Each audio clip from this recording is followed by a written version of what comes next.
પવિત્ર શ્રાવણ માસની અંધારી પાંચમે પ્રાતઃકાળે સ્નાન કરી પાણિયારે નાગ ચિતરવો, ઘીનો દીવો કરી પૂર્ણ શ્રદ્ધાથી સંપૂર્ણ પૂજન કરવું, કુલેરનું નૈવેદ્ય ધરાવવું અને એકટાણામાં પલાળેલા મઠ, મગ, બાજરી અને કાકડી અવશ્ય ખાવી.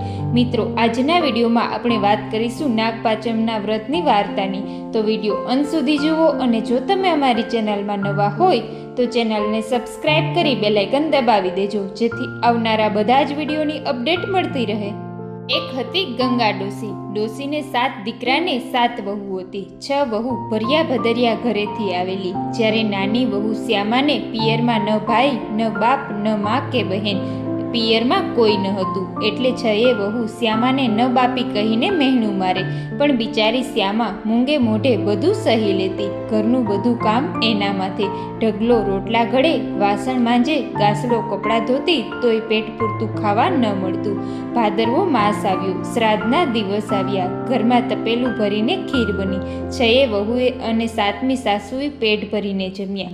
શ્યામાની કોઈએ ભાડે ન લીધી. બિચારી શ્યામા ગર્ભવતીને ખીર ખાવાની ઘણી ઈચ્છા થઈ, પણ શું થાય, કામ ખૂટે તો ખાવા બેસે ને ત્યાં તો સાસુ તાડુકી, અલી ન પીરી તાકી શું રહી છે, આ વાસણ માંજી નાખ અને જે વધ્યું ઘટ્યું છે એ ખાઈ લે.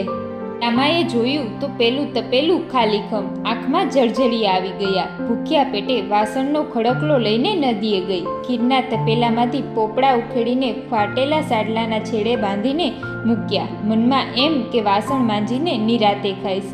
શ્યામા વાસણ માંજવા બેઠી. એટલામાં એક ગર્ભવતી નાગણ ત્યાં આવી. બધાએ પોપડા ખાઈ અને પછી છુપાઈ ગઈ. શ્યામાએ વાસણ માંજીને જોયું તો પોપડા ન મળે.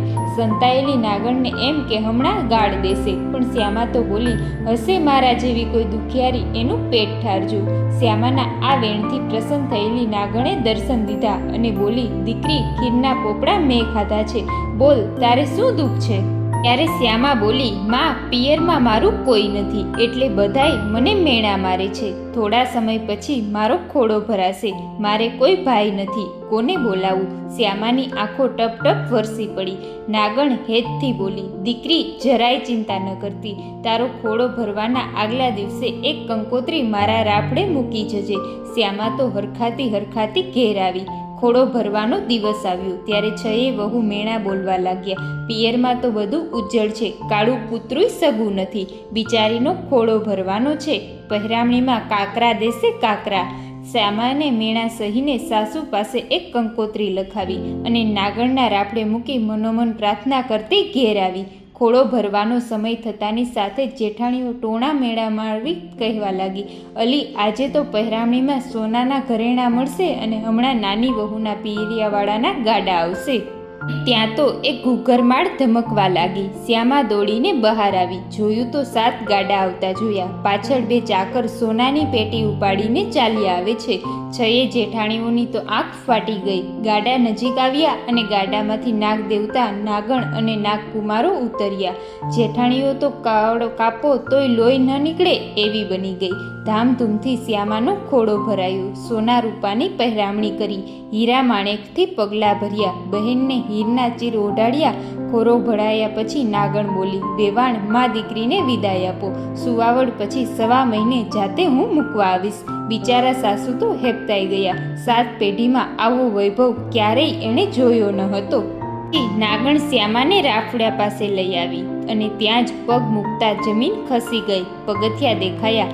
આભી બની ગયેલી શ્યામા પગથિયા ઉતરી તો 7 માળનો ભવ્ય મહેલ દેખાયો.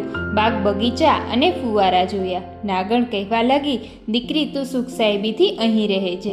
કામકાજ નોકર ચાકર કરશે, તારે ફક્ત એક જ કામ કરવાનું. સવાર, બપોર, સાંજ રૂપાની ઘંટડી વગાડી નાગકુમારોને દૂધ પાઈ દેવાનું. શ્યામા તો હર્ષથી એ કામ કરવા લાગી. દિવસો જતા દેવતા જેવો દીકરો અવતર્યો. જોત જોતામાં મહિનાનો થઈ ગયો.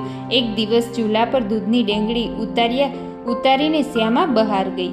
દીકરાના હાથમાં રૂપાની ઘંટડી આવી જતાં એ વગાડવા લાગ્યો. તેથી નાગકુમારો દોડી આવ્યા. દીકરો તો ડરી ગયો. હાથમાંથી ઘંટડી પડી ગઈ અને 2 નાગકુમારોના પૂંછડા કપાઈ ગયા. બીજા નાગકુમારો ગરમ દૂધ પીવાથી દાઝ્યા.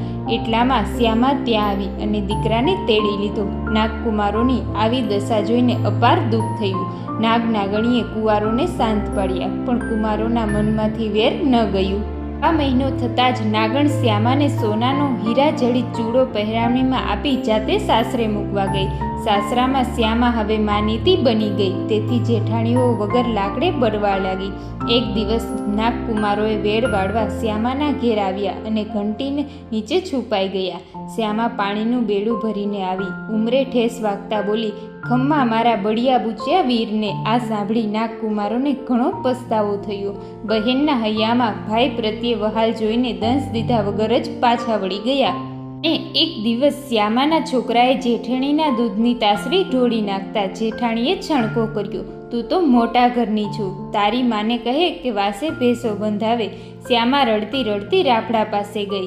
નાગણને મેળાની વાત કરી. નાગણે બીજા જ દિવસે 20 ભેંસું દૂધેલી મોકલી. શ્યામાએ જરાકેય રોષ રાખ્યા વગર અડધી ભેંસો જેઠાણીઓને આપી દીધી. એના હૃદયની વિશાળતા જોઈ જેઠાણીનો હૃદય પણ પલટાઈ ગયા. શ્યામા ઘરમાં સૌની માનીતી બની ગઈ. હે નાગદેવતા, હે નાગમાતા, જેવા શ્યામાને ફળ્યા એવા વ્રત કરનાર, વાર્તા સાંભળનાર સૌને ફળજો.